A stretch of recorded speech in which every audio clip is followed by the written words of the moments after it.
NFL Week 8 was Halloween weekend, and around the league, some teams were having a frightening time. A scary shootout in Indianapolis sees the Colts stampede the Cowboys. Tennessee terror rumbles the rampant Rams as their unbeaten record goes. The grotesque Giants won't lie down. They go to OT with the Eagles. Fright time in San Diego as they get blanked by the Chiefs.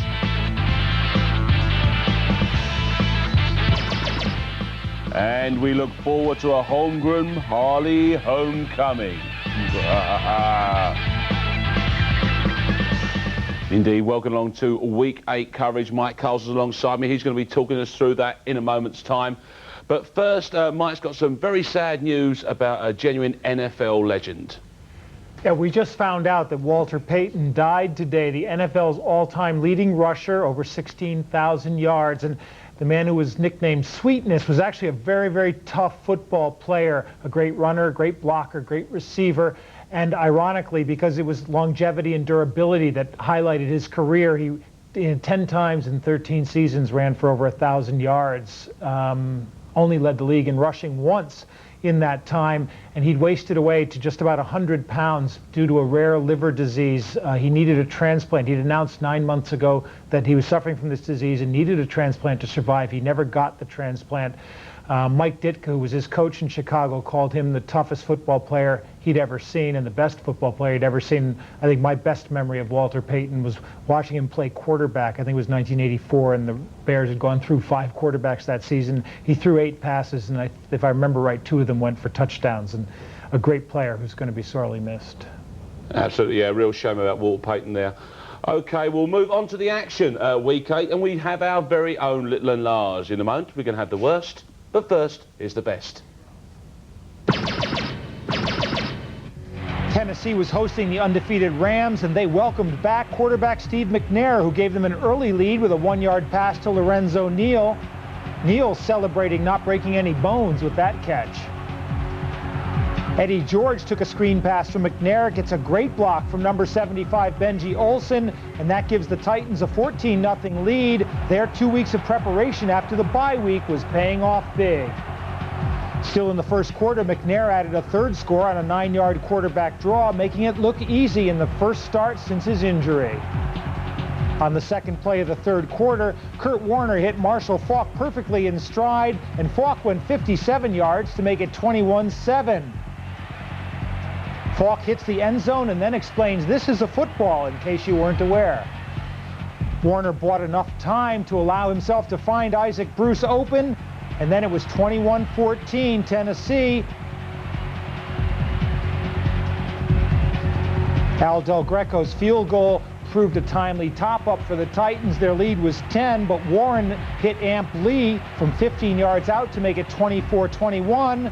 And then with 7 seconds left, Jeff Wilkins attempted a game-tying field goal from 38. Let Jason Fisk explain what happened. There you see another great day for Kurt Warner and Marshall Faulk, but kicker Jeff Wilkins was philosophical about his crucial miss. It's tough when, up to this point, your team's been doing so good, and then, I've gotten my kicks here and there, but, one time they call on me and you don't come through, it leaves a mark with you. So you just got to somehow try to forget about it and regroup. Hey, he missed it. If you say you missed it, what do you say? He's part of our team and we support him. If he misses 3 or 4 like that in a row, then but he's not that kind of kicker. He's a fine kicker. Speaking of kicking, Coach Ditka's looking to kick some butt down New Orleans way, but his Saints got off to a 7-0 lead when Billy Joe Hobart hit Keith Poole. Hobart grateful Poole spared him a sore backside. Rookie Tim Couch hit 49er cast-off Mark Edwards deep to tie the score at 7. What's a fullback doing down there anyway, much less making a catch like that? With New Orleans up 10-7 in the 3rd, Couch hit Kevin Johnson with a 24-yard touchdown to put the Brownies in the lead. Johnson's a serious Rookie of the Year candidate. For the first time all season, Ricky Williams was executing Coach Ditka's master plan He ran Ricky 40 times for 179 yards, but Ricky also fumbled twice. Doug Bryan's third field goal of the game with only 21 seconds left gave New Orleans a 16-14 lead. It looked like that was the game, but with no time on the clock, Tim Couch played Doug Flutie and lofted a Hail Mary. Two defenders get hands on the ball, and Kevin Johnson just steps forward to make the catch for a 56-yard touchdown, and the all-new Browns get their first ever win, and no finger gesture from Cleveland's coach Chris Palmer. Tim Couch and Kevin Johnson, the main men again for Cleveland. And then there were none. Yeah, that's just kind of four teams that have kind of evened themselves up. I suppose we better start with the undefeated there. I mean, was it any surprise over Tennessee winning that Well, one? you know, I thought the big factor there was that the Titans had 2 weeks to prepare because of the bye week, so they could look at St. Louis's offense, and they did a good job of shutting them down in the first half. Now, they got all their points in the first half with Steve McNair at quarterback, and I wonder if sometime in the season they'll start using Neil O'Donnell the way the Giants used to use Charlie Connerly, bring him in relief, play him for a while, maybe bring Steve McNair back, but just for the change of pace because their offense went stagnant. And St. Louis reminds me a lot of Minnesota last year with all that offensive power, but there may be a better defensive team than Minnesota was last year. Yeah, but even in saying that, of course, they nearly clawed it back anyway, so they proved themselves to be a durable team. They could have tied that in. Now, they play, they have an easy schedule the rest of the way, so I still think they're pretty much a lock for the playoffs. But the Titans have an easy schedule the rest of the way, too. They go to Miami next week, which will be a tough game. But after that, I think it's Jacksonville's the only team that they play that has a winning record at this point in the season. Nice so running. The Titans, and they have a good record in their division as well, so they're probably a playoff lock at this point as well. Mike Dicker didn't go to New Orleans expecting to struggle, did he? He wanted a nice run there, didn't he? master plan is not working the way it was supposed to, even though Ricky Williams carried the ball 40 times this week. They've only won one game this season, and it's going to be tough. I mean, Cleveland deserved a win, and they got it. Absolutely. At last, Cleveland got one away. Okay, let's move on now with the divisional matchup starting in KC. In Kansas City, the Chiefs were lining up to intercept Eric Kramer. Chris Dishman finally got it, and his return set up a Pete Stoyanovich field goal and a 3-0 lead for the Chiefs over San Diego. Then Kramer fumbled when he got hit by Reggie Tongue, and Reggie stuck his out all the way to a 7-yard touchdown and a 10-0 lead. Now watch Kimball Anders pick up the blitzing Junior Seau and get in his face as Elvis Gerback hits Joe Horn from 9 to give Kansas City a 20-0 margin at the half. In the third quarter, it was Derek Alexander for 81 yards and a touchdown from Elvis. The Chiefs moving on cruise control. Another big day for the Chiefs defense, especially James Hasty. Hasty here tips this Jim Harbaugh pass, and Derek Thomas is going to come up with the interception and show us why he never played running back.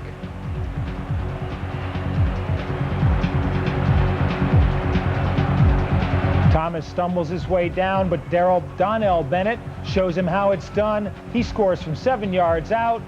On second effort, the Chiefs win 34-0. Letting a little of the air out of San Diego's balloon, Harbaugh and Kramer both ineffective for the Chargers. Jacksonville got Fred Taylor back this week, and he went 35 yards on his first carry in Cincinnati to put the Jags in scoring position. Taylor then picked his way over from 1 yard out, and it was 7-0 Jacksonville.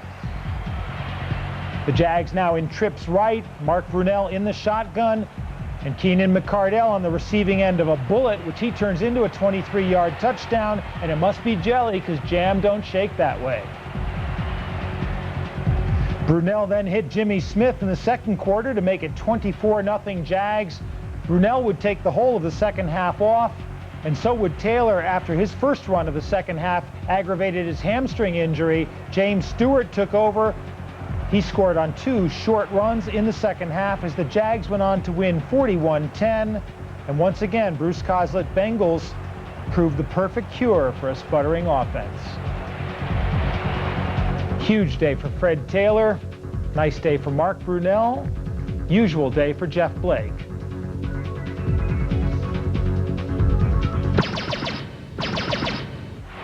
In Detroit, the Lions and Bucks tied at 3. Greg Hill's 27-yard run puts Detroit in a position to take the lead. Detroit dutifully did take the lead on Cedric Irvin's 2-yard run for the touchdown. Tampa had replaced Trent Dilfer of the fumble and interception Dilfers with Eric Zier. Zier threw for 256 yards with no picks, but the Bucs still managed only 3 points. Alan Aldridge outscored them all by himself on that 21-yard fumble return. Dunn and Allstott only 65 yards combined rushing. Greg Hill doubled that just about for the Lions. In Atlanta, Tim Dwight still starting, and Chris Chandler is starting to look for him. 35 yards in the first quarter, 7-3 lead, and Chandler, who usually only sees the other side of Robbie Tobeck, gets a little face-to-face contact. Ken Oxendine put the Falcons up 20-6 in the third quarter, but Carolina got back into the hunt when Michael Bates took the ensuing kickoff back 100 yards to bring the Panthers back into the game. And watch this burst of speed as he pulls away from the coverage. Nice job by the kicker, huh? But Chandler got one back on the naked bootleg. He hit Tim Dwight for his second touchdown of the day. 27-13 Falcons. Steve Berline hit Donald Hayes for 54 yards to put the Panthers in position to score yet again. And now watch Berline. He gets his wheels in motion before he puts himself in gear. Goes in on the quarterback sneak. That made it 27-20. The 27-20 is the way it ended. The key stat for Atlanta, 3 picks of Steve Berline, 108 yards rushing, and no fumbles from Oxendine and Byron Hansbard.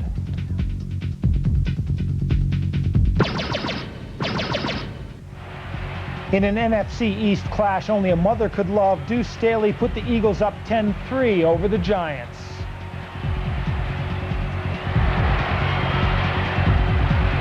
Then Doug Peterson, yes, that Doug Peterson, hit Torrance Small, yes, that Torrance Small, for 84 yards and a touchdown. The flag was against the Giants, and the Eagles were up 17-3 at the half. In the fourth quarter, LaShawn Johnson brought the Giants within a touchdown. And then my main man, Pete Mitchell's 7-yard touchdown catch from Kent Graham tied the game up at the 2-minute warning, 17-all. In overtime, Christian Peter tips a Peterson pass. Michael Strahan came up with a 44-yard interception for another unlikely Giant win. They're all unlikely wins, aren't they? Strahan in the end zone, and he gets congratulated by the aptly named David Patton. Peterson and Staley, good games for the Eagles, but wasted yet again.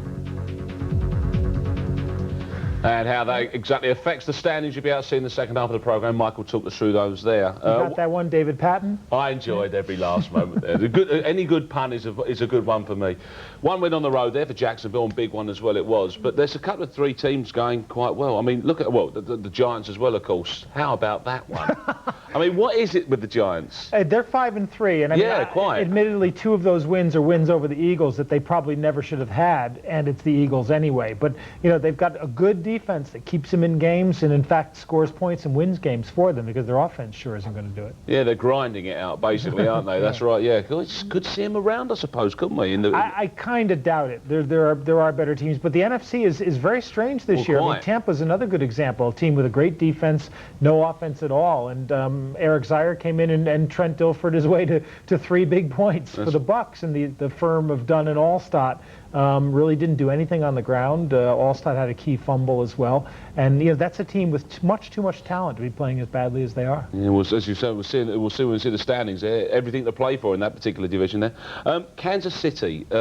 I mean, that's another big win for them, isn't it? Big surprise. And that was Donnell Bennett, by the way, making that block, not Kimball Anders. I'm so sort of used to seeing Kimball Anders in there, but he's out for the season. And, you know, they've lost all these running backs. Elvis Gerback has been playing relatively well. I mean, nothing spectacular, but not making mistakes. But their defense has been exceptional. James Hasty is just on fire. And sort of as soon as I said I thought Junior Seau might have been the MVP, you know, Seau went in the tank again, and James Hasty has just been fantastic for the last 3 weeks in a row. Absolutely, and Jacksonville's still looking strong, obviously. I still do like the Still Jags. like the Jags, The don't you? key there is Yeah. Mark Brunell settling in, and he looked more relaxed. Obviously, when you only play one half of a game, Yeah, you can that afford helps. to be relaxed. But if he settles in, Smith and McCardell are great receivers, you know, and if they start using them, they'll be dangerous. That's right. People said the Jags at the start. I know you did, and the way it's all shaping up, still looking a good call.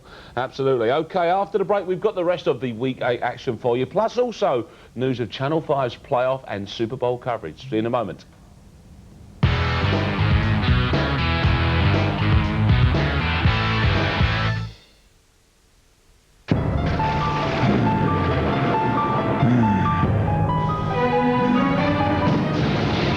Easy, Tiger. Here. Huh? Have your pint back. Get it on, you cheeky cow.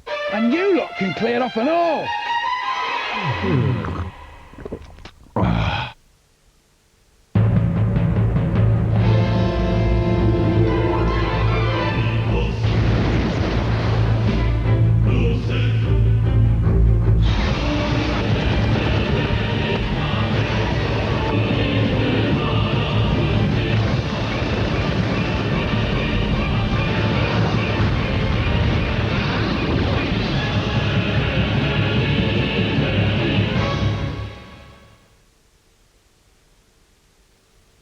Other callers may want to flirt with you on this line.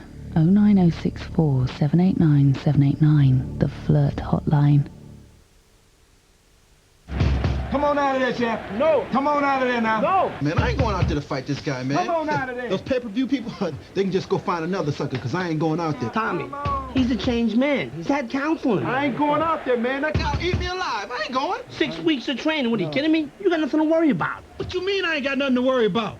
Gonna be getting hungry? Everybody's waiting. You're hesitating. They can just find somebody else. Grab a Snickers, 'cause nothing handles your hunger better. Come on out of there. Hungry? Why wait? Try So Good on your morning cereal every day for 2 weeks, and you may never go back. So good. So what are you waiting for? Get the edge with BodyTech Sports Pro. BodyTech can help you enhance your body by toning individual muscle groups. Powerful Sports Pro strengthens and tones your muscles fast. Just strap the specially designed pads to the muscles you want to work out. It's safe and easy to use. See the difference in just weeks. The BodyTech Sports Pro is guaranteed for 1 year and comes with a 14-day money-back trial. Available from selected retail stores. For information or to order, simply call 08000 35 0000. Have you or any member of your family had an accident in the last 3 years, suffered lost earnings, incurred medical bills, or paid any out-of-pocket expenses resulting from an accident? If yes, then speak to Claims Direct now to find out if you're entitled to compensation. We're personal injury specialists, dedicated to helping victims of accidents that required medical attention in the last 3 years. At work, as the driver or passenger in a road accident, or trip or fall anywhere. Right now, Claims Direct are handling compensation claims for accident victims worth an estimated £60 million. Our personal injury specialist helped Mrs. Bartram after her accident. She got £10,000. Mr. Barrett called Claims Direct after his accident at work. He got £20,000. And the good news is Claims Direct underwrites the total cost of making your claim. If we're not successful, you don't pay us a penny. Remember, this could be the most important call you make today. Phone Claims Direct free on 0800 44 8863. Call now. Find love on the phone. Call the Singles Network on 0906 800 8000.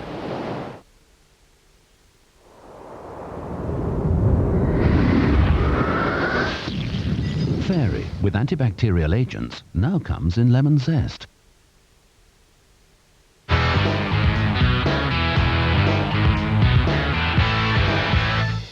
Welcome back to our Week 8 update for you, and we've got more action coming up in a moment's time, plus also the standings with Mike.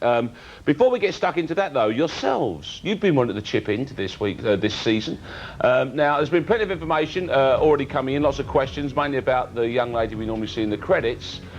We don't have any more details about her, so just keep watching those credits. But for writing in about the anything else you want to chat about in the NFL, we'll be reading them all out, as many letters as we can out during Game of the Week on a Tuesday night. This is the address, NFL on 5, P.O. Box 2075, London, W08 5SW. That's NFL on 5, P.O. Box 2075 London W1A 5SW. Now, apart from that young lady, the other thing that I'm particularly curious about is the playoff coverage. Well, we're delighted to say that here on Channel 5 there'll be a game of the week during the entire playoff season. We're going to be picking a game and bringing it to you. Be able to see that in its entirety during the course of the playoff season. And Channel 5's very special highlights package of Super Bowl will be on 24 hours after the game itself. OK, I hope that alleviates a lot of your fears and worries. Sorry about the young lady. Time to press on now with the rest of Week 8 action. In Oakland, Miami's Terrell Buckley intercepted a Rich Gannon pass and returned it 15 yards the hard way to set up the game's only touchdown. And who does he think he is? Deion Sanders? Nope. Cecil Collins got the score to put Miami up 10-3 in the second quarter. It was a defensive battle all the way, but Olindo Mare's third field goal of the game from 44 yards out ended the scoring. Miami wins 16-9. Jimmy Johnson's thinking it ain't pretty, but it's a W. J.J. Johnson and Collins combined for 135 yards rushing. Rich Gannon played the whole game with a broken left wrist. And in Indianapolis, guess who returned the Colts' first punt 76 yards to set up an early touchdown for Dallas? If you said Billy White Shoes Johnson, you're not only wrong, you're probably more than 50 years old.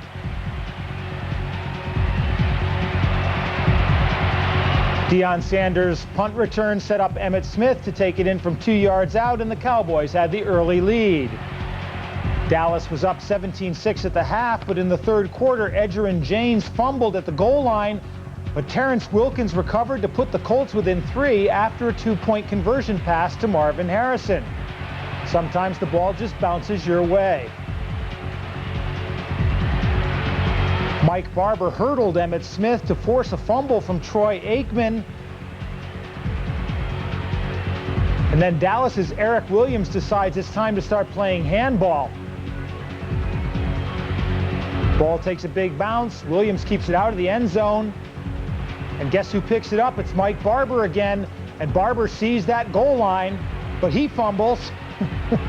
The Colts recover, and Edgerrin James would then take it in for a score to give Indianapolis a 21-17 lead. Emmitt Smith's second touchdown of the game put the Cowboys back up by 3, but then Peyton Manning hit Marvin Harrison for a 40-yard score. And Marvin listened for Deion Sanders' footsteps, but they weren't there. Edgerrin James ran for 113 yards on the day and also had 7 catches for 92 yards more, including 52 on this play, as the Colts won 34-24. And you know, Dallas used to have the big 3 of Aikman, Smith, and Irvin. Indy's got the big 3 now: Manning, Edgerrin James, and Marvin Harrison. Tony Whoops Banks is Baltimore's third quarterback of the season, and his 7-yard touchdown to Justin Armour had the Ravens up 7-0 over Buffalo. It was 10-3 Ravens going into the fourth quarter when Doug Flutie finally found his form. On 4th and 7, Flutie hit Kevin Williams for a 13-yard first down. Williams getting in bounds, and that helped set up Steve Christie's 40-yard field goal to make it 10-6. Then after Flutie scrambled 17 yards on a 4th and 17, he scrambled again, watch this move, and made enough time to hit Jonathan Linton from 5 yards out, and a 13-10 win for the Bills. And the little guy picks himself off the ground for another W. Not a great day for Doug Flutie. 3 interceptions. He's taking longer and longer every game to get going.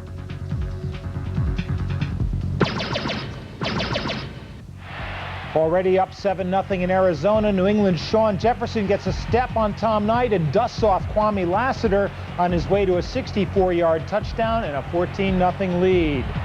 Bledsoe and Jefferson combined again for a 35-yard score to make it 21-0 New England at the half. In the second half, a 36-yarder to Terry Glenn was Bledsoe's 4th touchdown toss of the day. New England win going away 27-3. And downtown Dave Brown was the starting quarterback for the Cardinals. That probably tells you all you need to know about the result of this one.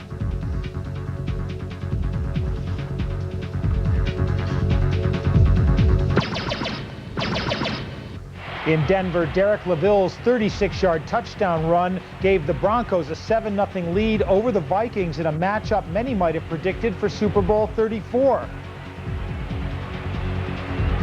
The Broncos led 12-0 after the first quarter, but Orlando Thomas picked off Brian Greasy's pass and took it back 27 yards to cut the Broncos' lead to 5 points. Jeff George went all the way at quarterback for Minnesota. He hit Chris Carter from 37 yards out to put Minnesota up 13-12 at the half. Carter says there's only one Jeff George. Jeff George telling his agent, get me a new contract.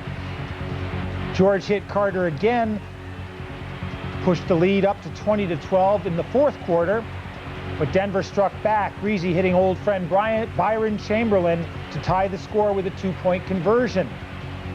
But Gary Anderson's 23-yard field goal with 1 second left gave the Vikings the lead, handed Denver their 6th loss of the season.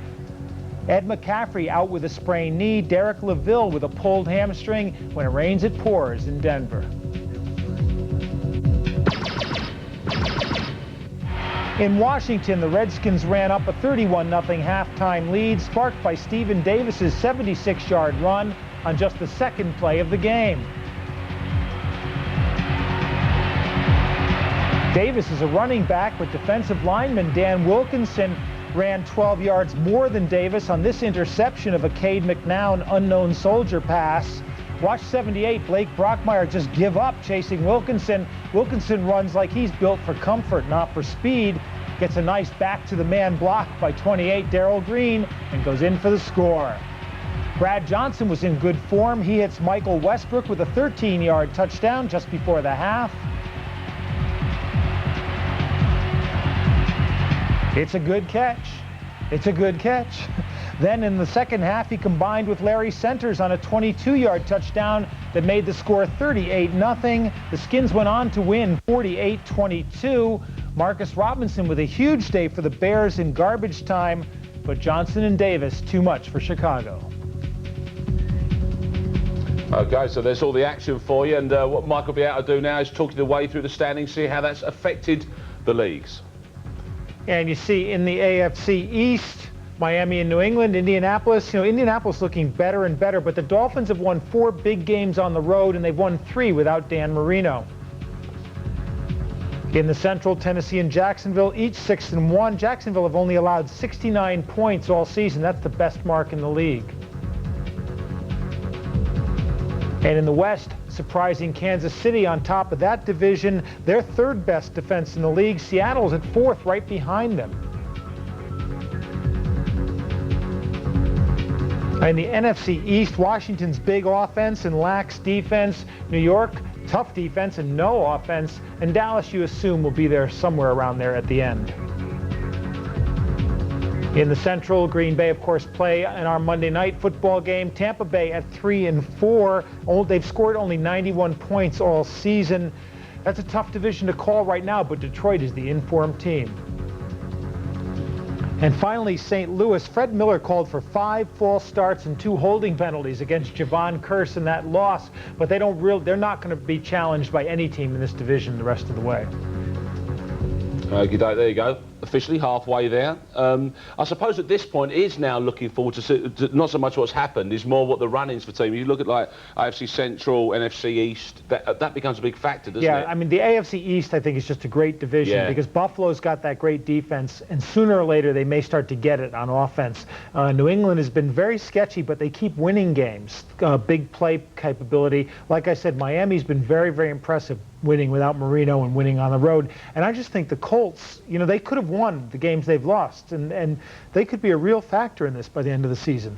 And you look at the Giants division there, we mentioned at the start there, I mean, you know, they're in there at the moment. It really does boil down to who they got to do it against. Washington's got a pretty soft defense, and Dallas hasn't really been able to mount much offense against anybody except Washington. So that's really what that division boils down to. But the NFC is looking like, you know, 8-8 might get you a playoff spot. You know, exactly, in that's NFC. Right, yeah. Not that I appear to want to obsess about the New York Giants, but Well, I'll let you do it. Because hey, you're a Hoboken guy. That's right, exactly. I have to go along with them, Dan. I've been from that Jersey side, but you picked our player of the week from there as well. And basically it's the overtime interception by Michael Strahan, who's up here at defensive end. But what to watch is Christian Peter, the tackle, working on veteran Jeff Dellenbach, who's about 96 years old and still playing. And watch the job that Dellenbach does on Peter, but Peter is just an unstoppable force. He keeps pushing him back. It's a real deep drop, and he gets the hand on it and directs it forward. Strahan, great reaction, picks it up, takes it to the end zone. A little bit of chest thumping.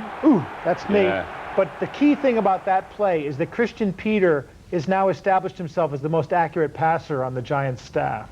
Exactly, that's right. Stylishly done as well, and of course keeping the Meadowlands alive, unlike the Jets, who are doing a very good job. That's right, exactly. Okay, tomorrow evening as our game of the week, it's Seattle at Green Bay. 1:05 is the game, and the coach factor's the big one here, isn't it? Yeah, and this is a great matchup, obviously, because Mike Holmgren's going back to Green Bay, where he was such a success as a head coach.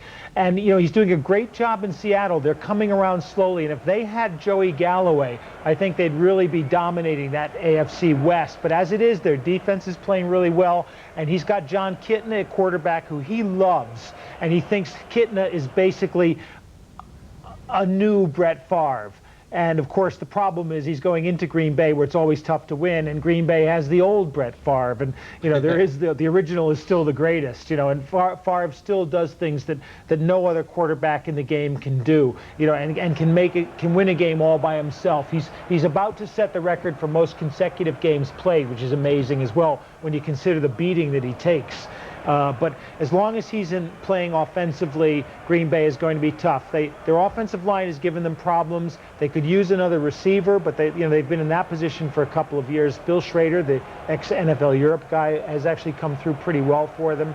And, you know, in effect, both teams are in that one receiver short stage, because Derek Mays, the ex-Green Bay Packer, has become the best receiver for Seattle. But of course, I mean, Favre, you know, he's nobody's fool. That's the great thing about him. But of course, Holmgren has got this kind of information which could come in very useful in a game like this, isn't he? Well, you know, yeah, there's been some changes since Ray Rhodes took over. But basically, I think what's going to happen is Holmgren and Favre are very close, and you're going to see some of those tearful hug, you know, I love you, man, kind of scenes before the game. And Ron Wolf, the general manager, which is basically why Holmgren left, because he wanted to be GM as well as coach. So I think it'll be a sort of friendly thing with the fans. You know, there'll be a big rivalry there, but I look forward to a great game. This is going to be one of our best Monday night games of the season. It could be, because I mean, fundamentally, just quickly, it's going to be a nice, tight, action-packed one, isn't it? You've got two good offenses and potentially two good defenses going ahead, and Green Bay always play well in Green Bay. Superb. So just to keep you up to speed then, let's show you exactly what that means. Our NFL game of the week is Seattle at Green Bay, and we are 1:05